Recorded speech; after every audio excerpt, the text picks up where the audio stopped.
To continue the discussion, we are joined now by Marilyn Musgrave, Vice President of Government Affairs at Susan B. Anthony Pro-Life America. Marilyn, thanks for joining me. Want to get your reaction to these election results. With a hopeful pro-life majority in the House, but perhaps not the Senate, how do you expect pro-life legislative battles to play out? Well, first of all, we're still very hopeful on the Senate, and boy, are we ever going to be in Georgia for Herschel Walker.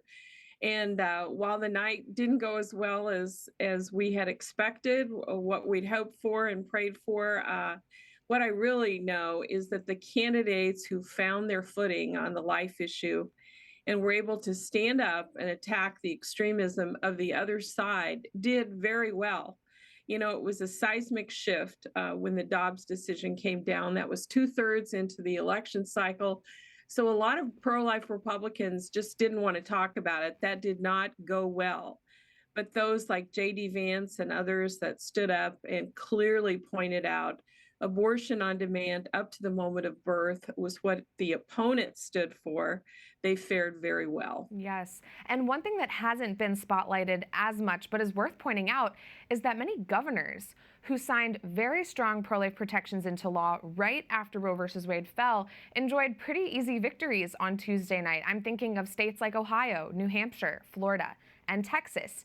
How much did their strong stance on life in those days right after the fall of Roe impact what happened this week? Well, they stood strong and they stayed in there. Governors like Mike DeWine won by 26%. DeSantis by 20. DeSantis did 15 weeks. DeWine did heartbeat. And of course, Greg Abbott in Texas won by 12 points, a huge majority. And he is a very pro-life governor. Everybody in the country knew that. And of course, he did very well. So we're very proud of those governors that stood for life, and the voters rewarded them on election night. It certainly seems like it. And we couldn't help but notice that days before the elections, National Public Radio aired an audio clip of a woman having an abortion. Do you think the release of that audio clip was strategic, and how did everyday Americans react to it? Well, I think the goal was to normalize abortion. A woman just goes into a clinic and has this procedure and it's over. But I tell you, Prudence, when I listened to that, the moaning of the mother just broke my heart. I have a daughter that's a nurse who's assisted with DNCs when they were necessary for the mother. And she described to me what the procedure was like, what the sound of the vacuum was like. And it was heartbreaking for her, even though she knew that they were helping this woman when she needed medical help. So to me, you can't normalize abortion. The other side keeps saying it's healthcare. It's not healthcare. And what a time we're living in when people try to say this is normal. It's not normal. Yeah. It's the taking of innocent life. Yeah. And the mother's the victim too, Prudence.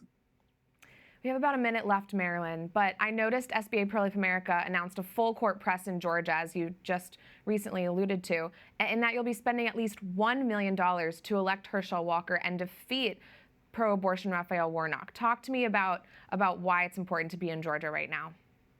Well, the stakes are very high. This is the most pro-abortion administration ever.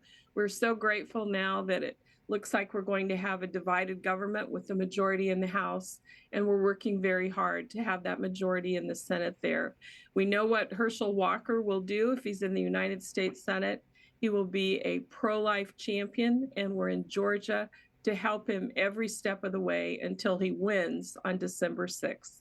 Well, we will, of course, continue to track that race and everything that's going on with these midterm elections. Thanks so much for joining me, Marilyn Musgrave of SBA Pro-Life America. Always a joy to have you on. Thank you so much.